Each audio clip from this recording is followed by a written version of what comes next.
ஹே! கதை கேட்க நீங்க வந்துட்டீங்களா? கதை சொல்ல நானும் வந்துட்டேன். நம்ம ஆல்ரெடி பார்த்துட்டு இருக்க கொரியன் ட்ராமாவோட அடுத்த எபிசோட் தான் பார்க்க போறோம். வீடியோக்குள்ள போறதுக்கு முன்னாடி எப்பயும் சொல்றது தான். இப்பயும் சொல்றேன். எஸ்எஸ் வாய்ஸ் ஓவர சப்ஸ்கிரைப் பண்ணுங்க. பார்த்ததுக்கு அப்புறம் லைக் பண்ணுங்க. மறக்காம போறதுக்கு முன்னாடி எக்ஸ்பிளனேஷன் எப்படி இருக்குன்னு சொல்லிட்டு கமெண்ட் பண்ணிட்டு போங்க. இந்த எபிசோட எதுல ஸ்டார்ட் பண்றோம் அப்படின்னு பார்த்தா நம்ம சாமின் இருக்கான் இல்லையா? அவன் அப்பா கிட்ட பேசிக்கிட்டு இருக்கான். அப்பா அவன் என்ன கேட்கறான்னா, எதுக்காக மாமாவோட சாவுக்கு நீங்க வரல? அவர் எவ்வளவு வருஷமா வந்துட்டு உங்ககிட்ட டிரைவரா இருந்திருக்காரு. நீங்க அதுக்காவது வந்திருக்கணும் அப்படின்னு சொல்லி கேட்கும்போது, இதெல்லாம் கேட்கிற கேள்வி கேட்கிற உரிமையே உனக்கு கிடையாது. நீ எதுக்காக இங்க வந்த? எதுக்காக நீ வந்து என்ன இந்த கேள்வியெல்லாம் கேட்டுட்டு இருக்க? மரியாதையா இங்க இருந்து கிளம்பு. எனக்கு உன் மூஞ்ச கூட பார்க்கவே பிடிக்கல அப்படின்னு சொல்லிட்டு அவங்க அப்பா வந்து இவனை ரொம்ப கீழ்த்தரமா பேசுறாரு. அதுக்கப்புறம் தான் கோவமா இவங்க 2 பேருமே வெளியில வந்து அங்க நின்னு பேசிக்கிட்டு இருக்காங்க. அந்த டைமுக்கு தான் நம்ம ஹீரோ நெஞ்ச புடிச்சுக்கிட்டு அங்க விழுந்திருக்கான். நம்ம ஹீரோயினும் பக்கத்துலயே உட்காந்துக்கிட்டு, "ஆசன் எழுந்திரு, என்ன ஆச்சு உனக்கு? எனக்கு ரொம்ப பயமா இருக்கு. ப்ளீஸ் ப்ளீஸ்ன்னு" கத்திக்கிட்டு இருக்கா. அவனா பயங்கரமா துடிச்சிட்டு இருக்கான் ரோட்ல விழுந்து. கொஞ்ச நேரத்திலேயே பார்த்தா ஓரளவா அவன் நார்மல் ஆயிடுறான். "என்னடா ஆச்சு உனக்கு? ஏன்டா என்னை இப்படி பயமுறுத்திட்ட?" அப்படின்னு சொல்லிட்டு ஹீரோயின் பதறி போய் பக்கத்துலயே உட்காந்துக்கிட்டு இருக்கா. "உனக்கு என்னதாண்டா ஆச்சு? இப்ப பரவாயில்லையா?" அப்படின்னு கேட்கும்போது, "இல்ல எனக்கு திடீர்னு அப்படியே நெஞ்செல்லாம் பயங்கரமா அடைக்க ஆரம்பிச்சிருச்சு. உயிர் போற மாதிரி வலி எடுத்தது. ஆனா இப்போ எனக்கு பரவாயில்ல. இப்போ உண்மையா சுத்தமா எந்த பெயினுமே இல்ல சடனா. எதனால வந்தது? ஏன் இப்போ போச்சுன்னே தெரியல." அப்படின்னும்போது ஹீரோயினுக்கு ரொம்ப இது ஒரு மாதிரி இருக்கு. இவங்க 2 பேரும் வீட்டாண்ட போனா, அங்க ஹவுஸ் ஓனர் லேடி நின்னுக்கிட்டு பக்கத்து வீட்டுக்காரங்கள பயங்கர திட்டிக்கிட்டு இருக்கு. "இன்னும் 2 மாசமா ரென்ட்டே குடுக்கல. மரியாதையா கிளம்புங்க." அப்படின்னும்போது, ஐயையோ! இன்னைக்கு நம்ம கண்டிப்பா வீட்டுக்கு போகவே முடியாது. இந்த பொம்பளை இங்கேயே தான் இருப்பான்னு நெனைக்கிறேன். என்னடா பண்றது? அப்படின்னு யோசிச்சுக்கிட்டு 2 பேருமே அங்கருந்து எஸ்கேப் ஆயிடுறாங்க. அதுக்கப்புறம் பார்த்தா, இவங்க 2 பேருக்கும் பயங்கரமா பசி வேற எடுத்துடுதா. அதனால என்ன பண்றாங்கன்னா, திருட்டுத்தனமா இவங்களோட ரெஸ்டாரண்ட்டுக்கே போறாங்க. அதாவது ஹீரோயின் வேலை பார்க்குறா இல்லையா? அந்த ரெஸ்டாரண்ட்டுக்கு. "சவுண்ட் போடாம உள்ள வாடா, கண்டிப்பா யாருக்கும் தெரியக்கூடாது நம்ம உள்ள இருக்கிறது" அப்படின்னு சொல்லிட்டு கூட்டிட்டு போறா. மார்னிங் எல்லாரும் வர வரைக்கும் இங்க இருப்போம். அவங்கெல்லாம் வர்றதுக்கு முன்னாடியே நம்ம எப்படியாவது எஸ்கேப் ஆகி போயிடணும். இப்போதைக்கு இங்க இருக்க எதனா சமைச்சு சாப்பிடலாம் அப்படின்னு சொல்லிட்டு 2 பேரும் பிளான் பண்ணிக்கிட்டு சமைச்சிட்டு இருக்காங்க. "ஐயோ சீக்கிரமா செய்ப்பா, நீ செய்யறத பார்க்கும்போது எனக்கு பயங்கரமா பசி வருது. உனக்கு எதனா ஹெல்ப் வேணும்னா சொல்லு" அப்படின்னும் போது, "சரி ஓகே, எனக்கு கொஞ்சம் ஆனியன்ஸ் கார்லிக் எல்லாம் கட் மட்டும் பண்ணித்தா" அப்படின்னு சொல்றா. ஹீரோக்கு ஆப்ரான் கட்டி விடுறாளா. அப்ப வந்து அவ இந்த ஃப்ரிட்ஜில் பார்க்கும்போது இவ ரொம்ப ஏஜ்டா இருக்க மாதிரி தெரியுறான். இவளுக்கு அதை பார்த்த உடனே ரொம்ப கஷ்டமாயிடுது. "உன் பக்கத்துல நான் நிற்கும் போது பயங்கர ஏஜ்டா தெரியுறேன்ல, நீ சின்ன பையன் மாதிரி இருக்க" அப்படின்னு சொல்லிக்கிட்டு இருக்கா. இவன், "அதெல்லாம் இல்லையே, நீ எப்பயும் போலதான் இருக்க. நான் எப்போ உன்னை ஃபர்ஸ்ட் டைம் பார்த்தனோ இப்போ வரைக்குமோ எனக்கு அதே மாதிரி தான் என் கண்ணுக்கு தெரியுற" அப்படின்னு சொல்றானா. ஐயோ ரொம்ப கிரிஞ்சா பேசுற, எனக்கு நல்லாவே தெரியுது நீ பொய் சொல்றேன்ட்டு. தயவு செஞ்சு போய் வேலையை பாருடா. நீ என்ன சமாதானப்படுத்துறதுக்காக சொல்றேன்னு சொல்லிட்டு இந்த மாதிரியான கேவலமான பொய்யெல்லாம் தயவு செஞ்சு சொல்லாத. நானும் என் மூஞ்ச கண்ணாடியில பாக்குறேன், இங்கெல்லாம் எனக்கு சுருக்கம் வந்துருச்சு அப்படின்னு சொல்லிக்கிட்டு இருக்கா. ஐயோ செஃப் வந்துட்டாரு, நம்ம என்ன பண்ண போறோம் இப்போ? நான் செத்தேன் அப்படின்னு சொல்லிட்டு ஹீரோயின் சொல்றாளா. ஐயோ ஹீரோ அப்படியே பதட்டம் ஆயிடுறான். அப்படியே கஷ்டப்பட்டு நம்ம ஹீரோவும் திரும்பி பார்த்தா அங்க யாருமே இல்ல. "பயந்துட்டியா? நான் சும்மா சொன்னேன். இந்நேரம் செஃப் எல்லாம் சாப்பிட்டு அவர் வீட்டுல படுத்து தூங்கிட்டு இருப்பாரு" அப்படின்னு கிண்டல் பண்ணிக்கிட்டு இருக்கா. "அடி பாவி, உனக்கு வந்துட்டு பயமுறுத்துறதுக்கு வேற வழியே தெரியலையா? உண்மையாவே எனக்கு ஐயையோ உன் வேலை கூட போயிடுமே அப்படின்னு நான் பயந்துட்டேன்னு" சொல்றான். 2 பேரும் சாப்பிட்டுக்கிட்டு இருக்காங்க. அப்ப ஹீரோ என்ன கேட்குறான்னா, "நான் வந்து உன்னை செஃப் ட்ரெஸ்ல பார்க்கும்போது ரொம்ப ஷாக் ஆயிட்டேன். நீ வந்து ஒரு ஆர்டிஸ்ட் ஆகணும்னு தானே நினைச்சேன்" அப்படின்னு சொல்லும்போது, "உண்மைதான். என்னோட மைண்ட்ல செஃப்ன்றது இப்போ வரைக்கும் நான் எதிர்பார்க்காத ஒரு விஷயம்தான். ஆனா எப்போ நீ இல்லைன்னு ஆயிட்டியோ, உன்னோட கனவே செஃப் ஆகுறதுதான்ட்டு எனக்கு நல்லாவே தெரியும். நான் உன்னோட கனவை நினைவாக்கணும் அப்படின்னு நினைச்சேன். உன்னால ஆக முடியாததை நான் ஆகணும் அப்படின்னு நினைச்சேன். அதனால தான் என்னோட ப்ரொஃபஷனை நான் மாத்திக்கிட்டேன்" அப்படின்னு சொல்றா. "முதல்லலாம் ரொம்ப கஷ்டப்பட்டேன். பட் ஆனா இப்போ எனக்கு ரொம்ப சந்தோஷமாவே தான் இருக்கு இந்த செஃப் யூனிஃபார்ம் போடும்போது" அப்படின்னு சொல்றா. ஹீரோக்கு வந்து இதை கேட்டு சந்தோஷப்படுறதா இல்ல வந்துட்டு ஃபீல் பண்றதான்னே தெரியல. அவனோட கனவை நிறைவேற்றணும் அப்படின்னு நினைச்சா, அதனால செஃப் ஆனா அது வரைக்கும் சந்தோஷம். பட் ஆனா அவளுக்குன்னு ஒரு ஆசை இருந்திருக்கும் இல்லையா, அதை இவனுக்காக விட்டுட்டா. அதை நினைக்கும் போது அவனுக்கு கொஞ்சம் கஷ்டமா இருக்கு. மறுபடியும் ஹீரோயின், "ஐயோ சத்தம் கேக்குது" அப்படின்னும் போது, "ஏய் சும்மாலாம் நீ வந்து என்னை முட்டாளாக்கிட்டே இருக்க முடியாது. சும்மா இதே பொய்ய சொல்லாத" அப்படின்னு சொல்லும் போது, "டே உண்மையாவே கதவு திறக்கிற சத்தம் கேக்குது, ஓடி வாடா" அப்படின்னு கூட்டிட்டு போறா. அவங்க 2 பேரும் டேபிளுக்கு கீழே ஒளிஞ்சிக்கிறாங்களா, யாரு வரா அப்படின்னு பார்த்தா சாமன் தான் வரான். அவன் வந்து அவங்க அப்பா பேசினதுல ரொம்ப சோகமா வந்து இங்க சரக்கு அடிக்கலாம் அப்படின்னு வந்திருக்கான். அப்ப அவன் என்ன நினைக்கிறான் மனசுக்குள்ள அப்படின்னு பார்த்தா, நம்ம ஹீரோயினுக்கு வேணா மெசேஜ் அனுப்பி கேட்போமா, அவளையும் வந்து ஜாயின் பண்ண சொல்லுவோமா அப்படின்னு சொல்லி யோசிக்கிறான். கண்டிப்பா அவ வந்து தப்பா நினைச்சுப்பா, வேண்டாம். இல்லைன்னா அவ எங்க இருக்கா அப்படின்னாவது கேட்போமா அப்படின்னு யோசிக்கிறான். அதுக்கப்புறம் வேண்டாம் வேண்டாம், நம்ம அவளுக்கு மெசேஜ் எல்லாம் பண்ண வேணாம், கண்டிப்பா தப்பா தான் நினைப்பா அப்படின்னு சொல்லிட்டு இவன் தனியாவே உட்கார்ந்துக்கிறான். இவங்க சும்மா இல்லாம ஏதோ ஒரு பாத்திரத்தை உருட்டி விட்டுறாங்க. இவனும் பாத்துறான், இது எங்க இருந்து வந்தது அப்படின்னு யோசிக்கிறான். அவன் குனிஞ்சு அதை எடுத்துட்டு நிமிர்றான். ஆக்சுவலா வந்து அவங்க ஒளிஞ்சுக்கிட்டு இருக்கிறது நல்லாவே தெரியற மாதிரி இருக்கா.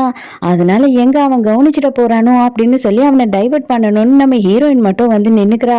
அவளை பார்த்த உடனே இவனே ஷாக் ஆயிடுறான். என்ன நீங்க பண்ணிக்கிட்டு இருக்க அப்படின்னு கேக்குறானா. அவ உடனே இல்ல இல்ல, நான் சும்மா ஃப்ரீ டைமா இருந்தேன், அதனால குக் பண்ணி கத்துக்கலாமே, நம்ம பிராக்டிஸ் பண்ண மாதிரி இருக்கும் அப்படின்னு சொல்லி இங்க வந்தேன் அப்படின்னு சொல்றா. சரி வந்தது வந்துட்டு எனக்கும் கம்பெனி கொடு, நானும் வந்துட்டு ரொம்ப போரிங்கா தான் இருக்கேன் அப்படின்னு சொல்லிட்டு இவன் வந்து 2 பேருக்குமே ஒயினை ஊத்திக்கிட்டு இருக்கானா. ஏதாவது சைட் டிஷ் இருந்தா நல்லா இருக்கும்ல, சரி நான் எதனா ஃப்ரிட்ஜில் இருக்கான்னு பார்த்து ஹீட் பண்ணிட்டு வரேன் அப்படின்னு சொல்லி போறான்.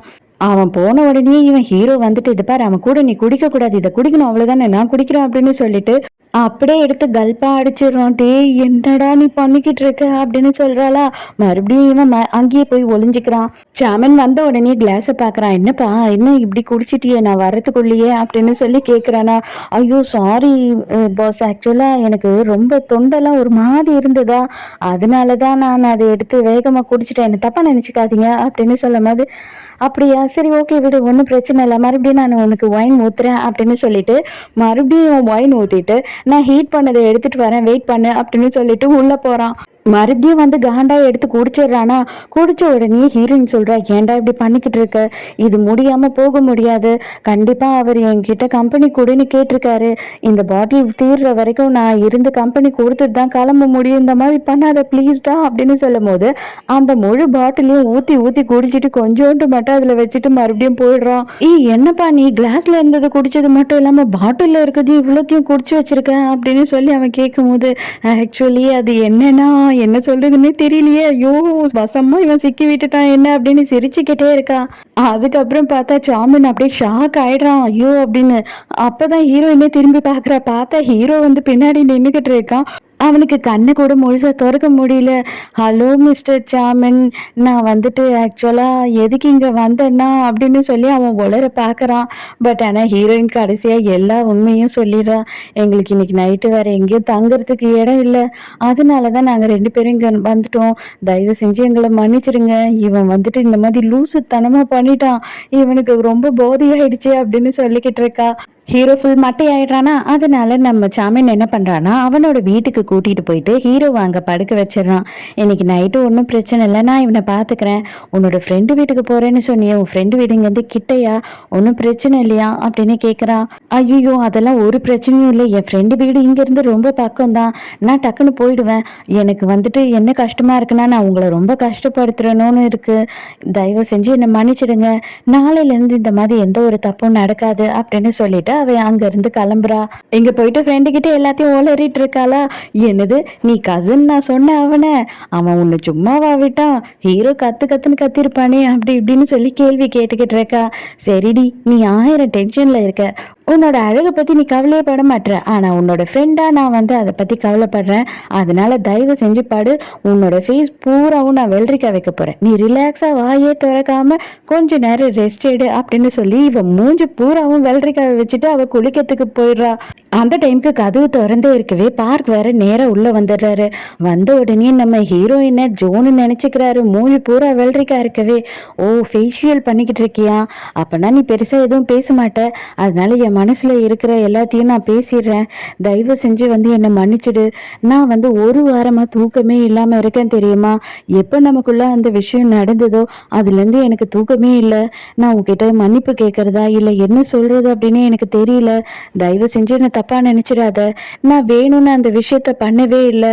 எப்ப நான் வந்து உன்னை ஃபுல்லா துணியே இல்லாம பார்த்தனோ, அதுல இருந்து என்னோட மைண்டு பூரா அதுதான் வந்து வந்து போகுது. அதை நான் வந்து மறக்கணும் அப்படின்னா அதுக்கு ஒரே வழிதான் இருக்கு. இப்ப நான் இன்னும் என் ட்ரெஸ் எல்லாத்தையும் கழட்டிடுறேன், நீயும் என்ன ஒரு வாட்டி அப்படி பாத்துரு அப்படின்னு சொல்றானா. ஐயோ டேய், அந்த மாதிரிலாம் பண்ணிடாதடா அப்படின்னு ஹீரோயின் பொங்கிட்டு எழுந்துக்கிறா. இது பாரு பார்க்கு, நான் எதுவுமே கேட்காத மாதிரி இருந்துக்கிறேன், தயவு செஞ்சு நீ இங்க இருந்து கிளம்பிடு, அவ வந்துட்டு இங்க இல்ல, இப்போதைக்கு நீ தப்பிச்சு போயிடுறது தான் உனக்கு நல்லது அப்படின்னு சொல்லும் போது இவனுக்கு அவ்வளவுதான் ஹார்ட் அட்டாக்கே வந்த மாதிரி ஆயிடுச்சு. அவதான் சொன்னா இல்லையா, ஃப்ரெண்டுங்க யாருக்குன்னா தெரிஞ்சதுன்னா நீ செத்தடான்னு. அட்ட பாவி, நீங்க வந்துட்டியா அப்படின்னு சொல்லிட்டு ஜோ வந்த உடனே வீடு கட்டி அவனை அடிக்க ஆரம்பிச்சிடுறா. அவனா ஐயோ என்ன விட்டுறது தெரியாம நடந்துச்சு, தயவு செஞ்சு என்ன மன்னிச்சிருன்னு கதறான். நம்ம ஹீரோயினும் ஏய் விட்ரி அவனை, பாவண்டி விட்டுடி விட்டுடி அப்படின்னு சொல்லிக்கிட்டு இருக்கா. பேசாம என்னை கொன்னுடு, என்னை எதுக்காக நீ இப்படி பண்ணிக்கிட்டு இருக்க அப்படின்னு சொல்லி அவன் கதறி கதறி அழ ஆரம்பிச்சிடுறான். ஆமாண்டா, உன்னை கொன்னே தான் ஆகணும், நானும் அதுக்கு தான் வந்து பிளான் பண்ணிட்டு இருக்கேன், உன்னை போட்டு தள்ளினாதாண்டா எனக்கு நிம்மதி அப்படின்னு சொல்லி கத்திக்கிட்டு இருக்கா. மறுநாள் காலையில நம்ம ஹீரோக்காக சாமின் வந்து சமைச்சுக்கிட்டு இருக்கான். ஹீரோவும் அப்பதான் குளிச்சுட்டு வந்து தலையை துடைச்சிக்கிட்டு இருக்கானா. அப்போ ஒரு பாட்டில்ல ஒரு கிளிப்பை பாக்குறான். இந்த கிளிப்பு எந்த கிளிப்புன்னு தெரியுதா? ஆக்சுவலா ஹீரோ வந்து சாகிறதுக்கு முன்னாடி ஹீரோயினுக்காக ஒரு கிளிப்பு வாங்கியிருப்பான். எதனால இந்த கிளிப்பு வந்து அந்த கிளிப் மாதிரி இருக்கு அப்படின்னு சொல்லிட்டு இவன் யோசிக்கிறானே தவிர அவன் சாமின் கிட்ட இவன் ஒரு வார்த்தை கூட இதை பத்தி கேட்க மாட்டான். ஹீரோ அவனோட தங்கச்சி என்ன பாக்குறதுக்காக அந்த டிபார்ட்மெண்டல் ஸ்டோருக்கு போறான். அங்க போகும்போது ஒரு பொண்ணு குறுக்கும் நெருக்கும் நடந்துகிட்டே இருக்கு. எதுக்காக நீ என்ன இப்படி பண்ண அப்படின்னு கேட்கும்போது, நான் என்ன பண்ணேன் அப்படின்னு கேட்கிறான். நீ எப்படி இவ்வளவு ஹேண்ட்ஸமா இருக்க அப்படின்னு சொல்லி இவனுக்கு கிஸ் வேற கொடுத்ததுதான். அவ்வளவுதான், அவன் அப்படியே ஷாக் ஆயிடுறான். ஏய் என்ன வேலை பண்ண நீ அப்படின்னு சொல்லிட்டு பதறான். பாய்னு சொல்லிட்டு அங்க இருந்து வேற போயிடுறாளா. ஐயோ, இந்த பொண்ணுங்கெல்லாம் 12 வருஷத்துல இப்படி எல்லாமா மாறிடுவாங்க, எனக்கு ஒண்ணுமே புரியலையே அப்படின்னு இவன் குழப்பத்துல இருக்கான். அதுக்கப்புறம் தான் நம்ம ஹீரோவை பாக்குறதுக்காக ஹீரோவோட தங்கச்சி இன்னும் அந்த பொண்ணுமே கூட வராங்க. அதை பார்த்த உடனே ஹீரோக்கு ஒண்ணுமே புரியல, இந்த பொண்ணு கூட எப்படி நம்ம தங்கச்சி அப்படின்னு சொல்லி. ஆக்சுவலா வந்து டையோன் இருக்கான் இல்லையா, அவன் தான் வந்து இன்னைக்கிட்டே எல்லா விஷயத்தையும் சொல்லி உங்க அண்ணாவை அனுப்புறேன், அவனை நீ மீட் பண்ணுன்னு சொல்லியிருப்பான். இப்ப பார்த்த உடனே ஹீரோ கண்டுபிடிச்சிட்டான். ஆக்சுவலா ஹீரோவோட கடைசி குட்டி தங்கச்சி தான் இந்த பொண்ணு. ஐயோ நீ இவ்வளவு வளர்ந்துட்டியா சூஜி அப்படின்னு சொல்லிட்டு கூப்பிடுறான். ஆமா ஆமா நான் வளர்ந்துட்டேன், இப்போ உனக்கும் 19 வயசு தான், எனக்கும் 19 வயசு தான் அப்படின்னு சொல்றா. டைவோனா அந்த இடத்துக்கு வரானா. ரொம்ப தேங்க்ஸ்டா, நீயே என் தங்கச்சிங்க கிட்ட எல்லாத்தையும் புரிய வச்சுட்ட, எனக்காக ரொம்ப சந்தோஷமா இருக்கு. அது மட்டும் இல்லாம அவளோட ஹாஸ்பிட்டல் பில் எல்லாமே நீ தான் பே பண்ணன்னு சொன்னா அப்படின்னு சொல்லும் போது, அதெல்லாம் ஒண்ணும் இல்லடா, சரி நீங்க பேசிக்கிட்டே இருங்க, எனக்கு முக்கியமான வேலை இருக்கு, நான் போறேன் அப்படின்னு சொல்லிட்டு அவன் அங்க இருந்து கிளம்பிடுறான். இப்பதாங்க டைவோனோட அப்பா அம்மா யாருன்னு காட்டுறாங்க. ஆக்சுவலா யார் இவங்க அப்பா அம்மா அப்படின்னு பாத்தீங்கன்னா, நம்ம செகண்ட் ஹீரோ சாமின் இருக்கான் இல்லையா, அவனோட அப்பா தான் இவனோட அப்பா. அதுக்கப்புறம் அவனோட ஸ்டெப் மதர் தான் இவன் டைவோனோட அம்மா. டைவோன் வந்துட்டு நம்ம சாமினோட ஸ்டெப் பிரதர். இவங்க அம்மா வந்துட்டு நான் உன்னை முக்கியமான ஒரு இடத்துக்கு கூட்டிட்டு போகணும், நீ என் கூட இப்ப வந்தே ஆகணும் அப்படின்னு சொல்லிட்டு அடம் பிடிச்சிக்கிட்டு இருக்காங்க. அவங்க அப்பா ஐயோ எனக்கு தெரியாதுப்பா, நீயாச்சும் உங்க அம்மாவாச்சு அப்படின்னு சொல்லி ஒதுங்கிடுறாரு. அவங்க எங்க கூட்டிட்டு போயிருக்காங்க அப்படின்னு பார்த்தா, நம்ம எங்க வந்து வேலை செய்யறான் இல்லையா அந்த ஹாஸ்பிட்டலுக்கு, அதுவும் எங்கோட கேர்ள் ஃப்ரெண்ட் இருக்கா இல்லையா, அவளுக்கும் இவனுக்கும் எப்படியாவது ஒரு கனெக்ஷனை வந்து மாத்தி விட்டுடணும் அப்படின்ட்டு தான் ரெண்டு அம்மாங்களும் வேலை செய்யறாங்க. இப்போ இவங்க 2 பேரும் ரொம்ப தீவிரமா இருக்காங்க. இவங்க 2 பேரும் எப்படியாவது கனெக்ட் பண்ணி விட்டுணும்னு சொல்லிட்டு, நீங்க அப்பப்போ லஞ்ச் டின்னர் அப்படி இப்படின்னு மீட் பண்ணிக்கோங்க, எதுக்காக நீங்க இன்னும் சரியா பேசாம கூட இருக்கீங்க அப்படின்னு சொல்லிக்கிட்டு இருக்காங்க. அதே நேரத்துக்கு அங்க வரான், வேற யாரும் இல்ல, இவங்க தான் வேணும்னே அவனை அங்க வர வைக்கிறாங்க. அங்க வர வச்ச உடனே இவனும் என்ன நினைச்சிட்டு வரானா, இவங்களுக்கு நம்மளை இன்ட்ரடியூஸ் பண்ணி வைக்க போறாங்க போல அப்படின்னு நினைச்சுக்கிட்டு தான் அங்க வரான். ஆனா அவங்க என்ன சொல்றாங்க அப்படின்னா, இவங்களுக்கு சில ட்ரீட்மெண்ட்ஸ் எல்லாம் இங்க இருக்கு, இவங்களுக்கும் இவங்க ஹஸ்பண்டுக்கும் அது எல்லாத்தையும் நீ தான் இருந்து நல்லபடியா பாத்துக்கணும் அப்படின்னு சொல்லிட்டு இவன் கிட்ட வேலை சொல்றதுக்காக தான் அவங்க வர சொல்லியிருக்காங்க. அதை கேட்ட உடனே இவனுக்கு ரொம்ப கஷ்டமாயிடுது. ஓகே மேடம், கண்டிப்பா மேடம் அப்படின்னு சொல்லிட்டு அங்க இருந்து கிளம்புறான். கிளம்பும் போது அப்பவும் வந்து வேணும்னே அவன் காது பாடி இவங்க அம்மா என்ன பேசுறாங்கன்னா, நீங்க 2 பேரும் நாளைக்கு இல்ல நாளைக்கு எங்கன்னா லஞ்சுக்கு போயிட்டு வாங்கல அப்படின்னு சொல்றாங்க. அதை கேட்டு இவன் ரொம்ப அப்செட் ஆயிடுறான். இவன் வெளியில போனா ஹீரோ இவனை பாக்குறதுக்காக நின்னுகிட்டு இருக்கான். இப்ப என்ன உனக்கு பிரச்சனை? எதுக்காக என்னை தேடி தேடி வந்துகிட்டு இருக்க? அன்னைக்கு நைட்டு நான் எங்க இருந்தேன் அதை தானே நீ தெரிஞ்சுக்கணும். உண்மையாவே நான் சொல்றேன், நான் அவனை கொலை பண்ணல. நீ அப்படிதான் என்னை நினைச்சு தப்பா நினைச்சிட்டு இருக்க அப்படின்னா இதை தெளிவா மண்டையில ஏத்திக்கோ. நான் எல்லாரை விட்டு ஒதுங்கி போறேன் அப்படின்றதுக்காக நான் கொலைகாரன் ஆக மாட்டேன் அப்படின்னு இவன் சொல்றானா. அதுக்கு ஹீரோ என்ன சொல்றானா, நான் அதை கேட்கவே வரலடா. நீ எதுக்காக தம்பி தங்கச்சி எல்லாம் அனாதை மாதிரி விட்டுட்டு வந்த? எதுக்காக நீ இவ்வளவு செல்ஃபிஷா இருந்த? அதை கேட்கறதுக்காக தான் நான் வந்தேன் அப்படின்னு சொல்றான். உனக்கு என்ன உரிமை இருக்கு என்ன இந்த கேள்வி எல்லாம் கேட்கறதுக்கு? நீ ஒண்ணு என்னோட உண்மையான அண்ணனே கிடையாது அப்படின்னு சொல்றானா. நம்ம ஹீரோக்கு செம கோவம் வந்துடுது. நல்லா மூஞ்சிலையும் ஒண்ணு விடுறான். அதோட அந்த சீனை கட் பண்ணிட்டு பார்க்கு அப்புறம் டைவான் அப்புறம் மூன் எல்லாரையும் காட்டுறாங்க. இப்பதான் பார்க் ஒரு விஷயத்தையே சொல்றான் இவங்க கிட்ட. நம்ம நினைச்சிட்டு இருந்தது எல்லாமே தப்புடா. அவன் அந்த கொலையை பண்ணல. அது எனக்கு தெளிவாகவே இப்பதான் புரிய ஆரம்பிக்குது. நான் ஒரு விஷயமா விசாரிக்க ஆரம்பிக்கும் போதுதான் உண்மையா அவன் அதை கொலை பண்ணியிருக்க மாட்டான் அப்படின்றதே எனக்கு தெரியுது அப்படின்னு சொல்றானா. இவனுங்க 2 பேருக்கும் ஷாக்கிங் ஆயிடுது. அந்த கொலையே அவன் பண்ணல அப்படின்னா ஆனா அவன் குடும்பமே அந்த கொலைகார பட்டத்தை சுமந்துக்கிட்டு இவ்வளோ கஷ்டப்பட்டுட்டு இருக்கணுமா அப்படின்னு சொல்லி இவனுங்க 2 பேரும் ஃபீல் பண்ணிக்கிட்டு இருக்கானுங்க. அப்ப பார்க்க என்ன சொல்றான் அப்படின்னா, நீங்க யாரும் கவலைப்படாதீங்க, கண்டிப்பா நான் சொல்றேன், என்ன நடந்தாலும் சரி, என் உயிரை போனாலும் சரி, அவன் இந்த கொலையை பண்ணல. அது மட்டும் இல்லாம அவன் நிரபராதி, அவன் குடும்பமே நிரபராதி அப்படின்னு சொல்லிட்டு நான் எல்லாருக்கும் ப்ரூவ் பண்ணுவேன் அப்படின்னு சொல்லி வீரமா அப்படி டைலாக் பேசிக்கிட்டு இருக்காரு. என்ன சொன்ன அப்படின்னு சொல்லிட்டு ஜோ கேக்குறா. அவன் அலண்டு போய் பயந்து அங்க கீழே விழுந்துடுறான். நீ எப்போ நீ எப்படி நான் உன்னை கூப்பிடவே இல்லையா அப்படின்னு சொல்றான். உடனே நீ இப்ப என்ன சொன்னேன்னு கேட்டேன் அப்படின்னும் போது, இல்ல இந்த மாதிரி நம்மளோட அசங் கொலைகாரனே கிடையாது அப்படின்னு சொல்லிட்டு இவங்க எல்லா விஷயத்தையும் சொல்றாங்க. அப்பனா கண்டிப்பா நீ அவன் கொலைகாரன் இல்லை அப்படின்றத நீ ப்ரூவ் பண்ணுவல. நீ போலீஸ் தானே, நீ கண்டிப்பா அதை பண்ணியே ஆகணும். நீ மட்டும் அதை பண்ணலன்னு வச்சுக்கோயேன், அப்புறம் அவ்வளவுதான் அப்படின்னு கோவமா சொல்லிட்டு அங்கிருந்து போறா. இங்க நம்ம கோஷ்டி இருக்காரு இல்லையா, அவரோட பையனுக்கு சீரியஸா இருக்கு. இவரால் ஹாஸ்பிட்டல் பில்லை தான் கட்ட முடியும் அப்படின்றத தவிர இவரால் கார்டியனோ இல்லை சொந்தக்காரங்க அப்படின்னு சொல்லிட்டோ சைன் பண்ண முடியாது இல்லையா. அதனால இவங்க யாருமே அவருக்கு சர்ஜரி பண்ணுறதுக்கு தயாராகவே இல்லை. இவர் சர்ஜரி பண்ணால் மட்டும்தான் பிழைப்பாரு. அந்த சர்ஜரியிலையும் பயங்கரமான ரிஸ்க் இருக்கு அப்படின்னு சொல்லிட்டு டாக்டர்ஸ் பேசிக்கிட்டு இருக்காங்க. அவர் நேராக நம்ம ஹீரோ கிட்ட இந்த எல்லா விஷயத்தையும் சொல்லி பயங்கரமா அழுதுகிட்டு இருக்காரு. ரெஸ்டாரண்ட்ல காட்டுறாங்க. அப்ப செஃப் என்ன சொல்றாருன்னா, கண்டிப்பா இன்னொரு செஃப் தேவையா இருக்கு, அதனால வெளியில இருந்து தான் ஆளை எடுக்கணும். நம்ம ஹீரோயினும் அந்த அளவு குவாலிஃபை ஆகல. அவளுக்கு அடுத்து கீழே இருக்கிறவங்கள நம்ம எடுத்தாலும் செட் ஆகாது. அதனால வெளியில இருந்து தான் எடுக்கணும் அப்படின்னும் போது ஃபர்ஸ்ட் நீங்க அவளை ட்ரை பண்ணி பாருங்க, அதுக்கப்புறம் தானே நீங்க சொல்லுவீங்க அப்படின்னு சொல்லிட்டு நம்ம சாமன் ஹீரோயினுக்காக சப்போர்ட் பண்றானா. அது அந்த செஃப்புக்கு பிடிக்கவே இல்லை. சாமன் நம்ம ஹீரோயினை கூப்பிடுறான். அவ குப்பையெல்லாம் கையில வச்சுட்டு நின்றுட்டு இருக்காளா.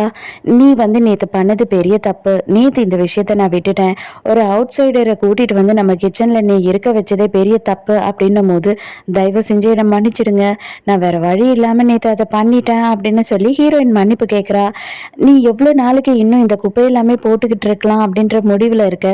நீ இதை விட உனக்கு இன்னும் மேல போகணும் அப்படின்ட்டு எண்ணமே இல்லையா அப்படின்னு சொல்லி இவ சங்கடப்படுற மாதிரி சொல்லிடுறான்.